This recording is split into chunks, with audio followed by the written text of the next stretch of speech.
First of all, good day, Professor Hanson. Yes. And I'd like to let our audience know, the very few who are not aware of it already, that my guest today is Victor Davis Hanson. He is a truly educated man, a classical scholar, a military historian, an essayist, a commentator who has written for every major paper in the US and outside, author of numerous books. And what is very much to the point, at least in this discussion, is that he dissents with many of the fashionable truisms of our time. He is moderate in speech, but profound in thought, and I'm very pleased that he assented to this little chat with me. So let's begin. Thank you for having me. Well, you're most welcome. Let us begin right at the heart of things. You wrote it of so many things that go on in American and other politics, but I'd like to go straight to this one.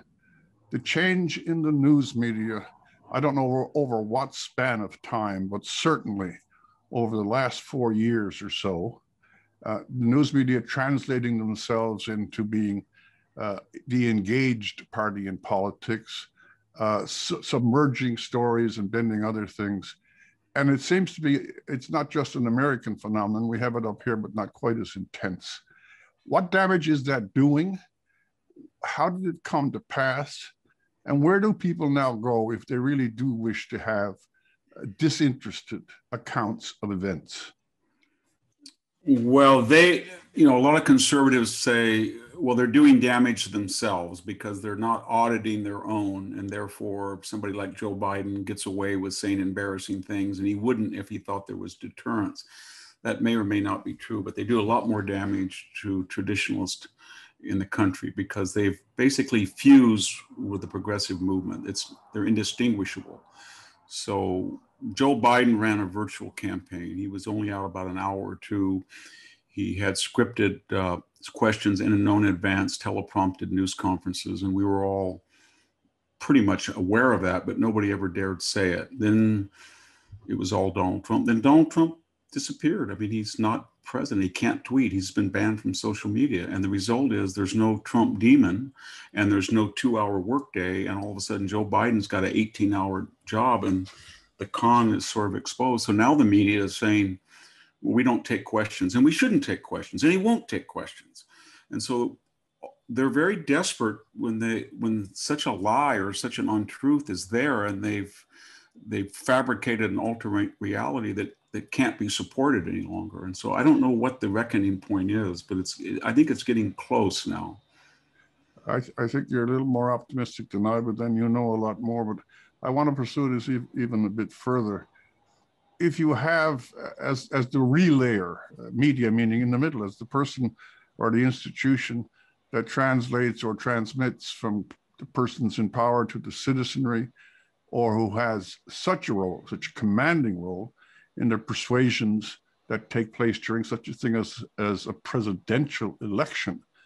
If the relay is corrupted, and if they are also overwhelming, I mean, the cancellation of the New York Post story, how much of a blow does this do to the classical idea of democracy, and how have they bent the shape of things that I don't know where this goes from here?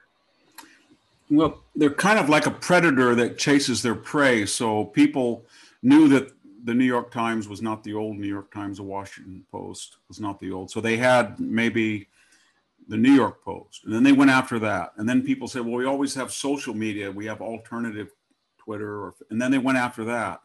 And then they said to us, it's just a matter of freedom of reach, not freedom of speech. You know, we're a private company, and just like an airline, we don't want you on the plane. Fine. And then we said, okay, we'll go to another place. So we went to Parler, and then they just tried to, as monopolies do, they tried to destroy every other alternative voice. And so I think what's happening for conservatives, they are recalibrating their views of monopolies, and these people are the old price fixers and monopolies, the Jay Goulds, the Jay Fisk of the 19th century. And I'm talking about Facebook and Twitter and Google and Amazon. And people are saying, you know what, it's not quite free enterprise because this is the main method of communication. Just like you hook up to your power company or your sewer company or your water, we don't have a choice. And they have fixed the market. And I think you're going to see a lot of conservatives if when they come back into power, and they're going to be very tough on them. They're going to try to break them up, and I think they'll have some success. Again, the range of your studies goes way back. As I said, there's the classical. Do you see anything, and I've read your columns every time they come out, do you see anything in the present moment or era that is a distant echo of some other times when either great institutions or great states or great imperia basically worked their own, not so much demise, but worked their own illness, brought themselves to this rather strange state where people really don't know what to trust, what they can say? Are there forerunners to this particular moment? There are, and we have to decide what the moment is. Is it something that's a true revolution? I think it is. Others say it's a mass hysteria. When I was 9 years old, we were told to kill June bugs because we were told they were lethal because there was a slight case in the great June bug scare of 1962, but everybody went hysterical. Mm-hmm. Well, after George Floyd with the lockdown pandemic and COVID fears, people went kind of crazy. But I think it's more than that. These people are Trotskyites. Their Trotskyization, I should say, methodology is they want to erase from our memory our founding date, 1776, the Constitution, Declaration, National Anthem, and start anew. And that raises the question, are they Bolsheviks or Jacobins? I don't mean their ideology, but their fate. Are they a small minority of the population? They're going to terrify people and win power like happened in Russia in 1917? Or are they Jacobins in 1793 that turned off enough people that got wise like the Thermidors and ended them? And I don't know the answer to that because they have no consistent ideology. They're hypocritical. They're mostly a top-down wealthy bunch of people. They're all very, very wealthy and influential. The Zuckerbergs, Oprah, LeBron, CEOs of Coke. This is a top-down elite revolution. It's not pitchforks and peasants. So they're not very authentic and genuine. They don't have the majority of the country. But do we have enough brave voices that say, you know what, these guys are Jacobins and they're going to get us all unless you stop them. So everybody's got to vote. Everybody's got to say, call me all the names you want. It has no effect on me. Okay. And that's where we are right now. And I don't have the answer to which fate awaits us. Well, again, that last part, that's something that truly has engaged my worthless curiosity for some time. Up here, for example, the oil industry out in Alberta, which is one of the main springs of Canada's both autonomy and prosperity, has been under head battery for the last 20 years, but you do not even see the leaders of the industry actually declare with some spine that they do great good and they have much employment. I go from that as an instance only to the reluctance in universities, in the newspapers, even in private conversation, the implicit submission of so many people to a set of ideas, some of which I'll say at least are purely zany. And this kind of, not reluctance, it's a cowardice to speak out, but this is a democracy. This is not Russia. This is not North Korea. It doesn't take that much courage to speak out. And yet there's a muffle over the whole continent, so it seems to me. I agree, especially if you're in a position like myself. I'm ending the end of I'm 67. I have tenure at Stanford. I should be speaking, and I do speak out. I have a little bit more sympathy for the untenured professor or the man with 5 children or a tight budget who's works in a bureaucracy. But there's enough of us that aren't in that vulnerable position, and they're not speaking out. And one of the things what happens when you have an ideological imprint everywhere, from cartoons to National Basketball Association to movies to the politicization of Oscars or Tonys or Grammys, is that all of the old virtues are destroyed. You mentioned oil. So if you were to say in America, Canada at one time had the 3rd largest Navy in the world. They were a friend of the United States all through World War II. This industry is very important. It's important to us as in gratitude and friendship. Let's work out a way we can, those are archaic ideas. People would just say, what are you talking about? These are polluting industries. So we're not even nice to each other. We love humanity in the abstract, but we hate humans in the concrete. These people are very cruel to people. They're cruel to good nations. They hate people that like the United States. They hate the Canadians. They hate Israel. They hate small, vulnerable countries. And it's all it's sort of global ecumenicalism as they determine it. And Yeah, so it is. It's a very strange, again, you know more, and I'm not flattering you, you obviously do. It is a very strange moment in which successful countries, that's another word we're supposed to shy off of, incidentally, where successful countries, countries that have a great margin of freedom for all faults and everything else, don't even bother to deny it. We have resources such as we've never seen, and we're at a level of civilization, another word to be avoided, with so many devices and technologies and comforts and securities that no one else has ever seen. And yet you hear this bitterness amounting to, as you think, as to a hate, the burnings in the American cities that seem now to be casual endeavor. Where springs this contempt for being exempt from most of the strains of life in the last 20 centuries? I think it's partly innate to the Western experience. If you read classical literature, especially in the Roman period, as it transitioned to periods of great wealth, Catullus, Suetonius, especially Petronius' Tyrcon, you get the impression that constitutionalism and personal freedom, when married or fused with great wealth of market capitalism, creates sort of a laxity. I think they have a word for it in Latin, luxus, from which we get luxury. So we've got all these pampered kids that have never used their muscles for anything. And they're like hothouse plants, they're sheltered. And they have this idea that they're in control. There is no such thing as nature. There is no such thing as adversity. There's no such thing, or shouldn't be, of war or plague or anything. They control everything, and they confuse the efficacy of their cell phones with they can change human nature. They can control everything. And they're pampered. And so they have levels of expectation that if we're not perfect, we're no good. And it's very sad because where I am, I'm in the middle of the illegal immigration nexus in California. And you can see somebody from Oaxaca, Mexico, who risked his life and entered the country a mile from where I am right now living, who entered the country illegally and who is residing illegally and who has fabricated identification illegally and wants desperately. But I can tell you that within 10 years, both that person and his children will think the United States owes them something, because they will be indoctrinated not by Hispanic people, but by mostly wealthy white liberals, that they have an entitlement, and the forces of reaction have made it very oppressive for them. And if you say to them, well, why did you come here? Or why did Mexico force you out? Or why was Mexico, it won't register. They'll say, well, that's what they told me in the university, or your own people say that to us. So it's kind of a cannibalistic self-loathing I'm afraid it's been with us all the time. And that inspired all of these dark German philosophers, Hegel, Nietzsche, Spengler, who said, this stuff's never going to work. And we've always said, you know what? You're wrong. It will work. America is going to work.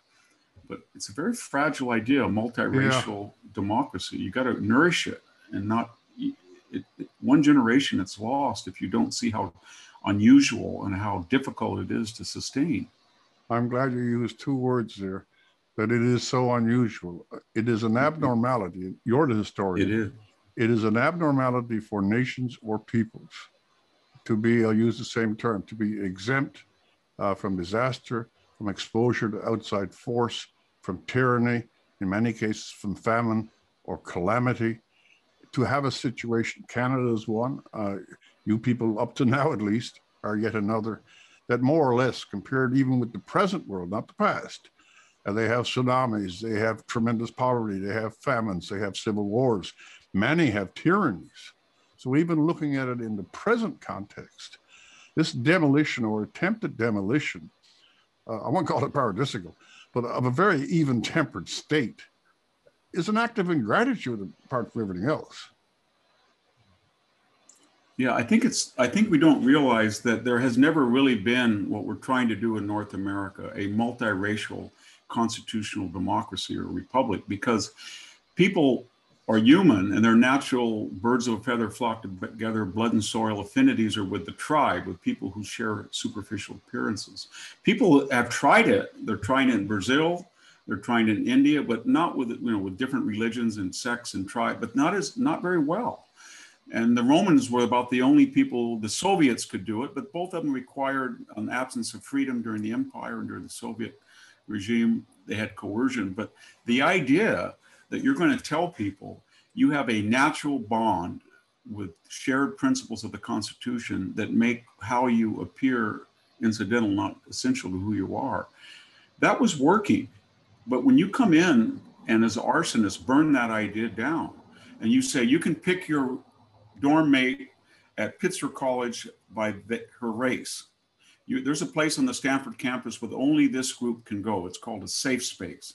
Or we're going to give out farm aid in California on the basis of race. Or if you're poor and white in Oakland, you're not going to get the $1,000 a month if you're poor and non-white. When you start tampering with that, and you destroy the whole legacy of Martin Luther King and other people, the civil rights movement, then you've unleashed some primeval furies. And we're starting to see it with this anti-Asian hate. And then this state, the Orwellian state, says, wait a minute, that's part of the narrative. It's white people who are attacking Asian Americans. And every night on our television, we see an African-American youth attacking an Asian person. And then we have these poor sort of Pravda commentators who say, well, what you see is not what you see. You see, white people created the larger root causes that forced the African-American youth to attack the Asian person. I don't know. It's a very strange thing you mentioned. Again, it's an unavoidable adjective in this context, the Orwellian. The twisting of words and the fashioning of new ones, the academic neologisms, which have, cisgender, all this, I don't say bullshit. We've taken certain words and like the anti-racism movement, I listened now just to what you just said. In many ways, this is working to achieve the opposite of what it says it is. Yeah. If you start dividing and specifying and labeling, for example, white is a definite pejorative, let's say that out loud as well. Yeah. And then you have this, not ridiculous, this infamous Antifa, supposedly anti-fascist. Well, they're out in black clothes, black masks, beating up people, harassing police, throwing bombs or gas bombs, and burning buildings down. How much longer can we read the damn Orwell, but it doesn't seem to have done any good. These words are actually standing in for their opposites. Language can't be tampered with. Your last comment, or rather question, is a really good one, because I think you could argue that by 1950-49, people in Eastern Europe, for example, saw that the departure of the National Socialists in 45 and the Communist Liberators were just as bad. And so they realized they couldn't get out. And so they developed this cynicism. They never believed anything. And I think that's what's happening. I was talking to a person the other day, and he had heard Joe Biden say the January 6th riot was the worst thing in American history since the Civil War. I'm thinking 5,000 people were killed together at Pearl Harbor, 2,000, 3,000 on 9/11. And he called it an armed insurrection. So I said, okay. I said to him, where are the arms? Not one person who was arrested had arms, much less used them. Where are the leaders? Nobody's been found guilty. Where are the dead? 4 people died and they were all on the crazy Trump mob side. There was one violent death, and that was a Trump supporter, Ashley Bobbitt, who was shot unarmed while going through a window. And then suddenly we never got the name of the officer, the race, the gender, which is fine with me, except that's norm, that every time an unarmed suspect is shot, it becomes doxxed and it becomes in the public domain in seconds. To this day, we don't know any of the details. And then we had this national day of mourning for Officer Brian Sicknick, we were told, who heroically fought off these insurrectionaries until he was clubbed over the head with a fire extinguisher. And now we learned that he died quietly a day later of natural causes. So when you get to that level of perfidy and lies, I think everybody is in this kind of bewildered moment, because most of them, of the traditionalist conservatives, they said that they're saying to themselves, FBI, wait a minute. That's not FBI on Sunday night of 1960s like the TV show. This is James Comey, and this is the people who went after Rudy Giuliani, and they broke into a home in Washington and tried to arrest somebody for having Nancy Pelosi's laptop. Or CIA. No, this is John Brennan's CIA. These are the people who are running ads, these woke ads, and retired military. These are people who were really woke, in between going in and out of corporate contractor boards. But these people, said that Trump was a Nazi and Mussolini, and he wanted to militarize. And then when we did militarize Washington, not a peep. It really is something else. I mean, this is what led me off to the very first question about the news media, is the deep selectivity, the slanting. As you say, if it's not identified, we now read news as people used to say they read Pravda. We read it as a code. And in our silence and in our homes, we say, okay, well, this means that, as opposed to what's on the paper or what's being bleated out on somebody's dreadful COVID. But you can't have a state, well, this insurrection, let me go back to your own example. The most dangerous event, you see some guy with a painted face and water buffalo horns on his head, threatening the greatest imperial power in the history of the damn world, and you call it an insurrection. And by the way, up here, even in Canada, all the major news media went with that word. However, 100 Nights in Baltimore, still going on in Seattle, I understand. Yeah. They took over part of a city. This is in a democracy, and police forces and governors and that idiot mayor actually suppressed the attempt to suppress the violence.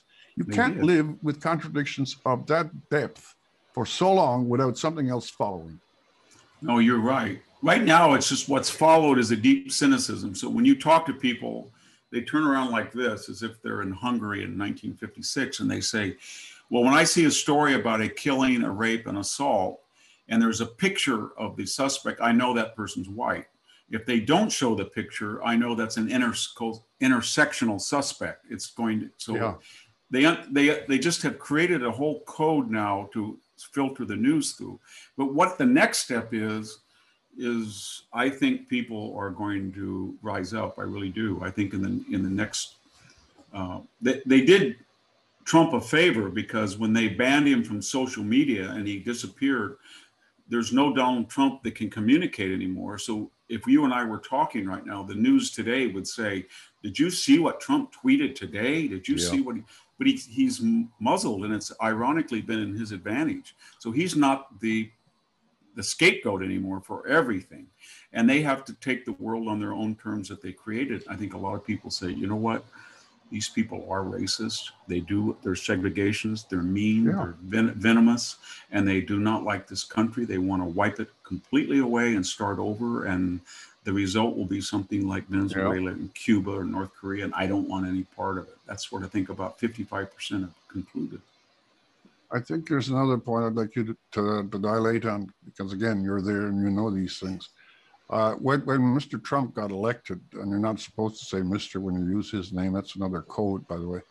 When Mr. Trump got elected, from up here at least, I saw it as a kind of staying gesture for all those on the other side. Trump he wasn't the phenomenon that produced himself. It was all the frustrations that we're speaking about now that were under the first layer of the ground. And suddenly this champion came by who vocally and in many ways, in a very interesting, I'll be a kind word here, a manner of communication, let some of the frustration, he was a vent. And as long as he was there, even just on Twitter, this submerged anger and frustration that you've talked about, and I think it even goes deeper than anger and frustration, at least had someone defying the other order or articulating the fact that he spoke up, for example, for the white working class. You see, I'm using the adjective. I don't care. It was something that was of great relief. And even up here, people sighed, oh, well, at least we're hearing something from us. Now that he's gone, there isn't a vent. And therefore, these underground forces, if you will, are going to build to the boiling point. And that's, I suppose, what makes this whole discussion, not mine, but the whole discussion generally, such a fascinating thing. But it's also a period, I think, of some considerable jeopardy to the major institutions of the democracy and maybe the democracies themselves. I think so. I think what I hear when you talk to people, why did you vote for Trump? The more articulate ones say, you know, I'd rather win ugly than keep losing nobly. Or they would say, he's some kind of robot or automaton. I just want to point him in the right direction and let him go be a disruptor. But I think now there are people who say, I don't know where to turn as far as national leadership, Yeah. because when they look for people, they say Rush Limbaugh is dead. The Drudge Report is flipped from right to left. There's the Bulwark, the neocon movement, the anti-Trump movement has gone over to the other side. A lot of our most distinguished conservatives have sort of either joined the left or been quiet. They don't see a national leader yet. And so it's going to be a very interesting time to see if there's going to be a voice that can focus that anguish, because it's growing. If it doesn't have a voice, Yes. I don't think people are going to say to themselves, in the 234th year of this republic, when I played by all the rules, and as a white working class laborer, I had no privilege whatsoever. I'm not somebody that works for Google or Facebook, or I wasn't eligible for affirmative action. I'm going to surrender, apologize, and say that me and my father and my grandfather are all toxic. And I am so sorry, because you people who do not look like me have such a much better record, and you're so much more humane. And what can I do to apologize? I just don't think that's going to happen. We're under tight time. I'll allow myself two more questions and truly let you go. One of the things that's very interesting about your perspectives, apart from scholarship, et cetera, is that you yourself, if I'm correct, you're living in California. Yes. I believe you have, is it a farm or a winery? I'm not sure which. I'm living right here in this house, 45 acres of almonds. Oh, so I like this because you're in touch with life, if I can put it that way. I'm not saying that universities aren't, but it's something else to have to do things as opposed just to talk of them. And I've read over the years your many, many jeremiads on the administration of California. Yeah, America is the symbol of the world. California was the symbol of America. And how that, where is California now? Just give you a chance to have a general comment. Very quickly, we're having a runoff. Gavin Newsom is desperate because he tried to vaccinate according to race, and that didn't work. And then he was caught after lecturing us about we had to be locked down. He was caught, Nancy Pelosi was caught, the San Francisco mayor was caught, all violating the quarantine that they had enforced, and very luxuriously so in the case of Gavin Newsom at the French Laundry, one of the most expensive restaurant in California. So he was very unpopular because we have the highest basket of gasoline sales and income tax in the country, the highest power, the highest gasoline cost, and yet we're way down near the bottom in school test scores, infrastructure ratings, airports, reservoirs. And so everybody was angry, but what's happened is they poured vaccinations into this state. So we were vaccinating now at 500,000 a day. So now we have a pretty good record. And suddenly he's opened up the state right before the recall election. And so it's going to be a very close election. And there's a lot of different critics. There's some moderate Democratic critics, there's Republicans, there's independent. And if they split that vote and people don't combine to recall him, he might be successful. But California is, it's proud of the fact, it is proud of the fact that it has the highest taxes. It has the highest number of homeless people. It has the highest, 1/3 of the country's people on assistance live here.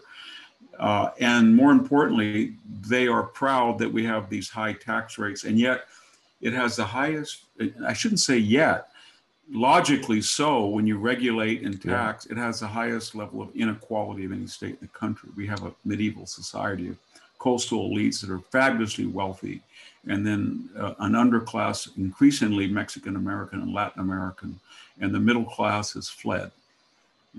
Amazing thing. Yeah.